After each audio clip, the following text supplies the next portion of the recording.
Otep à tous, bien-aimés frères et sœurs. J'avais promis dans ma dernière vidéo sur le panafricaniste douteux maintenant, Kémy Seba, que je veux vous expliquer comment fonctionnent la France-Afrique et les mondialistes. Maintenant, ils ont changé de tactique. Mais c'est exactement la même chose qu'ils sont en train de faire. Ils ont fait une petite touche. Et c'est ça que je suis prêt à vous révéler maintenant. Par le passé, au temps de Sékou Touré, Olympio, Kwame Nkrumah, Lumumba, quand on voyait un leader émerger,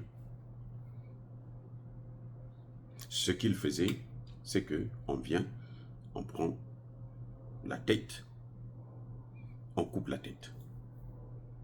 Parce qu'ils utilisaient un principe qui est simple. Pour arrêter un train fou, il faut enlever la tête. Donc, ce qu'il faisait, c'est que on voit Patrice Lumumba en train de monter, eh bien, on assassine Patrice Lumumba. On voit que Thomas Sankara est récalcitrant, il est en train de vouloir émanciper son peuple, et ça risque de contaminer toute l'Afrique. On coupe la tête. Puis c'est lui le leader, on l'élimine. Le mouvement s'arrête. On voit que Kadhafi veut créer une monnaie africaine. Cette monnaie africaine-là, si on la crée, parce que ce n'est pas la création d'une monnaie africaine qui a été le problème de Kadhafi. Non, ce n'est pas ça. Le problème de Kadhafi, c'était le fait qu'en créant une monnaie africaine, cette monnaie sera plus forte que le dollar et les Africains n'auront plus besoin d'échanger en dollars. Parce que l'objectif de Kadhafi, c'était ça, que nous ayons une monnaie et que nous allons échanger maintenant dans notre monnaie. Et le principe des Américains est que quiconque ne veut pas utiliser le dollar, on doit le liquider. Donald Trump l'a dit ouvertement, en d'autres termes. Il dit, mais moi, quand je serai président, si je suis élu, si vous m'élisez, moi je veux voir, je veux parler avec les pays, je veux poser la question au pays, tu veux utiliser le dollar, oui ou non? Quand il dit non, je n'utilise pas le dollar, je lui impose des sanctions. Ça, c'est lui qui parle de sanctions, mais en réalité, on doit soit te faire t'enlever de là, ou bien on doit te faire quelque chose d'autre. Donc, on part du leader. Et il fonctionnait d'abord comme ça. Il faut neutraliser, envoyer au repos éternel tous les récalcitrants. C'est dans ces circonstances, dans ces conditions, que Marien Ngouabi aussi a été assassiné parce qu'il voulait renégocier les accords de pétrole. Donc, vous voyez, ça dit que à l'époque, c'était on assassine directement. On fait un coup d'État, on organise un coup d'État, et puis bon, la tête est partie, et vous voyez que le mouvement s'arrête, puisque celui qui va le remplacer, c'est quelqu'un que eux, ils ont choisi. Donc, qui va faire leur travail. C'est pour ça que vous avez vu toute cette succession de coups d'État en Afrique, de coups d'État violents, parce que eux, c'est la violence. Eux, ils pensent que la force, c'est elle qui règle les problèmes. Or, la faiblesse de la force, justement, c'est de croire que la force seule peut... La force est un instrument pour régler les conflits. Non, la force n'est pas un instrument pour régler le conflit. Bref, je veux dire que les Occidentaux, l'impérialisme travaillait se focaliser sur la tête. Et il fallait éliminer la tête. Mais depuis un certain moment, ils ont constaté que éliminer la tête n'arrange pas les choses. Vous avez vu le cas, par exemple, de Gbagbo en Côte d'Ivoire. Si Guillaume Soro, dans sa rébellion, était arrivé, où les Français, quand ils avaient arrêté Gbagbo, ils l'avaient neutralisé, mais la Côte d'Ivoire devrait être ingouvernable. Et oui, c'est comme maintenant là, si Gbagbo n'est pas candidat, ben ça va être un problème. il y aura encore probablement une guerre civile en Côte d'Ivoire. Et ils sont conscients de ça. Ils sont conscients de ça. Et s'il y a une guerre civile, c'est pas sûr qu'eux, ils vont gagner cette guerre. Parce que tout le monde va pointer du doigt, justement, la responsabilité des Occidentaux, États-Unis, France, essentiellement. Donc, ils sont en train de réfléchir sur une autre méthode. Mais il y a une méthode qu'ils ont mis en place au Sénégal qui a marché. C'est-à-dire que on voit un leader, quelqu'un qui sait parler, qui sait haranguer, que la population est en train de suivre. C'est cette personne-là qu'il faut infiltrer, qu'il faut pénétrer. Au lieu de faire comme on faisait avant, où on liquide la personne, hein, on la neutralise, maintenant, on cherche à se marier avec la personne, faire pénétrer la personne et faire sortir maintenant notre politique à travers cette personne-là. Donc, on achète cette personne, on prend la personne avec soi pour maintenant la mettre dehors. Ils ne vont jamais vous dire que Ousmane Sonko travaille pour eux. Jamais ils ne vont vous le dire. Si ce n'est pas nous qui vous le disons, ils ne vont jamais vous le dire. Ce qui veut dire quoi? Que Ousmane Sonko n'a pas commencé comme ça. Ousmane Sonko a commencé comme étant un leader qui émergeait. Un jeune leader qui émerge. Et comme on a vu qu'à un moment donné, c'est très difficile pour arriver au pouvoir comme ça. Vous comprenez? C'est très, très, très difficile. Mais on arrive toujours. Gbagbo a prouvé cela. Il a commencé le combat face à Houphouët-Boigny, le puissant Houphouët-Boigny. Ah oui, puissant criminel. Parce qu'il a massacré beaucoup des Ivoiriens. Et des Africains même. Donc, Gbagbo a mené le combat, mais il a fini par y arriver. Mais ça prend du temps.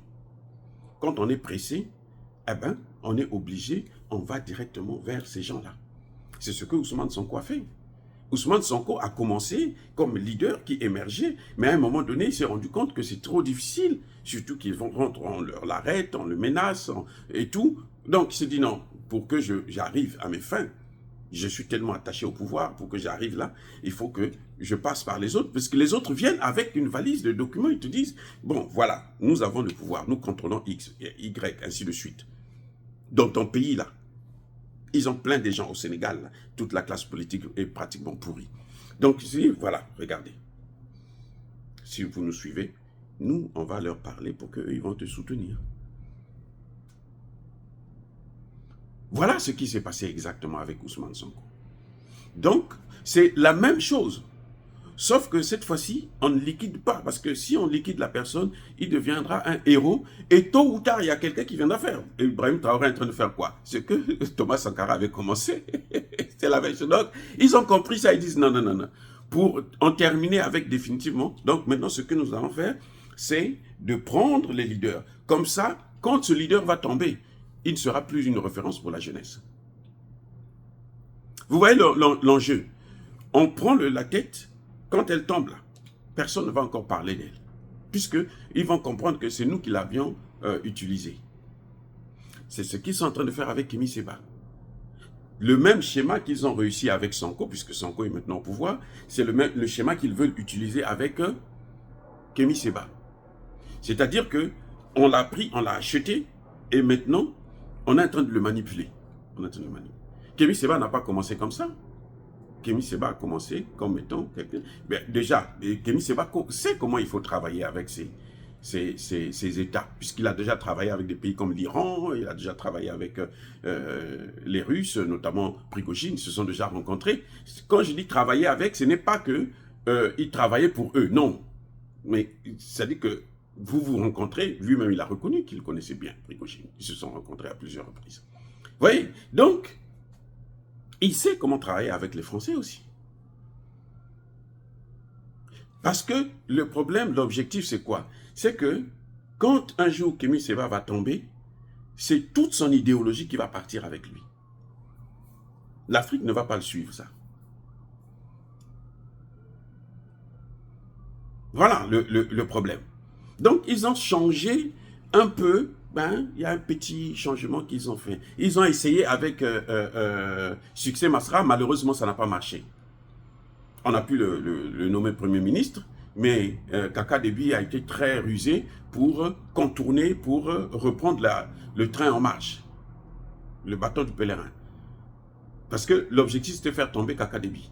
Et vous allez voir que quand ils font ce genre de choses, ils ne combattent que le pouvoir qui est en place, qui les a servis déjà. Donc, on le met en opposition avec, comment vous l'appelez, Patrice Talon, pour que Patrice Talon puisse lui céder la place. Comme ils ont fait avec Macky Sall. Macky Sall a cédé la place. Ils ont fait pression, ils ont dit à Macky Sall, tu te retires. Comme ça, c'est lui maintenant que nous voulons. Avec Patrice Talon, si c'est la même chose.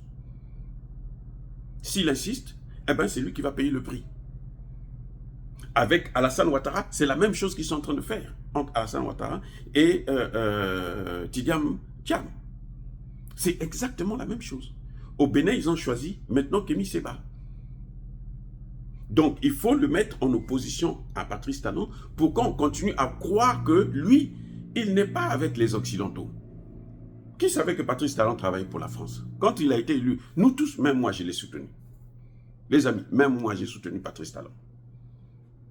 Quand il a commencé, lorsqu'il a demandé à ce qu'il y ait le rapatriement de tous les objets d'art, nous, on l'a soutenu.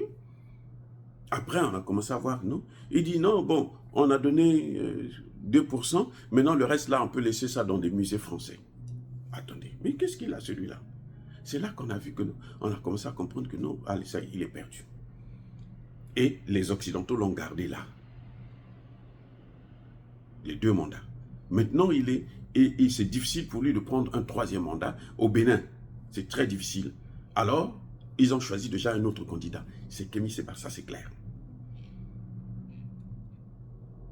Eh oui, c'est Kémy Séba. Et c'est le même système c'est la nouvelle technique. Ça a réussi partiellement au Sénégal, mais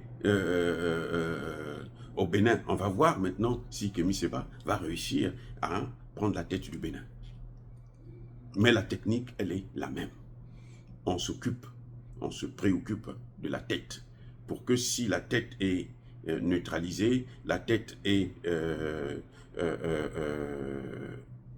comment dirais-je, emprisonnée, à ce moment, les autres là, ils seront perdus, ils ne sauront plus quoi faire. Les amis, le combat que nous menons, il est très, très, très dur. Mais il faut être persévérant. Et on est en phase de le gagner. Soyez bénis, abondamment bénis par le Dieu de Kémy et par nos ancêtres angélisés. Vive l'Afrique éternelle, j'ai dit et j'assume.